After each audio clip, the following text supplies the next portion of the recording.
The UNH football team goes against Delaware at Cowell Stadium this Saturday at 1 p.m. Although the Wildcats are now first ranked, the team is focused on not letting the title get to them and strive to improve further. With Delaware's hard-playing team and 3 different running backs, the Wildcats are preparing for this challenge in one of the last games of the season.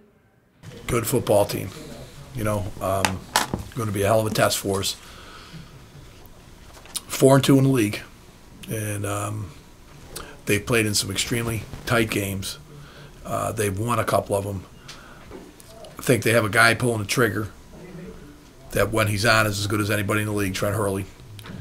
They have 2 big running backs. Their tight end, Nick Boyle, is 6'4", 265. He's a prototypical professional tight end. This kid can block you. He's big, he's strong, he's athletic, and very similar to the tight ends that Maine have had.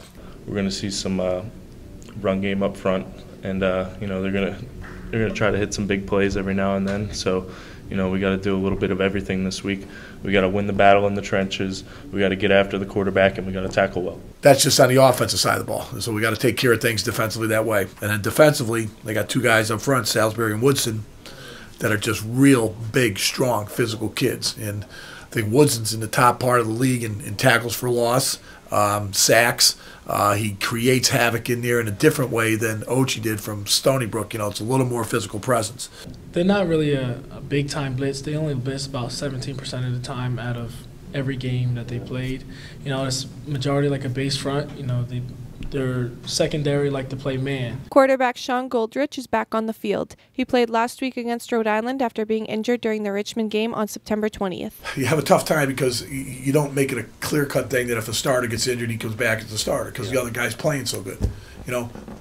When the starter is healthy and he's playing at his best, abilities, and it's equal to or, ahead of the guy that's there, you got to go with what you've been going along. So. And the one thing, it's extremely difficult because the kid that's playing number 2 is as good as a lot of people in this league and very close to Goldie, Sure. But what we thought was the right thing, I thought Sean didn't have a whole lot of rust, maybe a little bit early running, but thought he had a hell of a game against Rhode Island, Numbers spoke for themselves, I'm sure if Andy had given the trigger, we'd give the trigger, those numbers would have been close, about the same thing. For me, that's a great situation to be in. They're both really good quarterbacks. They both complement each other real well. So if Goldie's in there, Andy's in there, doesn't really matter to us. So, we're still going to play either way. The Wildcats are focused on achieving goals far greater than being number 1 at this stage of the season.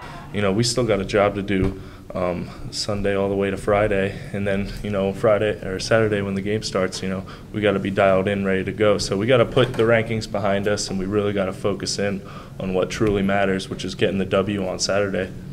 So I told the kids, we're 6-0 in league, they're 4-2, whatever we are. These next 2 games determine our future in this league, where we're going. And this one for them is as huge as anything. It keeps them in the hunt for a playoff game and puts them right back in the picture. If they win the last 2 games, they're the league champs. So a guy's got a lot of stuff we're fighting for here. And, to me, these are the games we want to play in November, though. These are the games we want to be in, and we're both in them. Come support the UNH football team this Saturday on their senior day in Cowell Stadium at 1 p.m. For UNH Wildcat Productions, this is Fatima Jabber.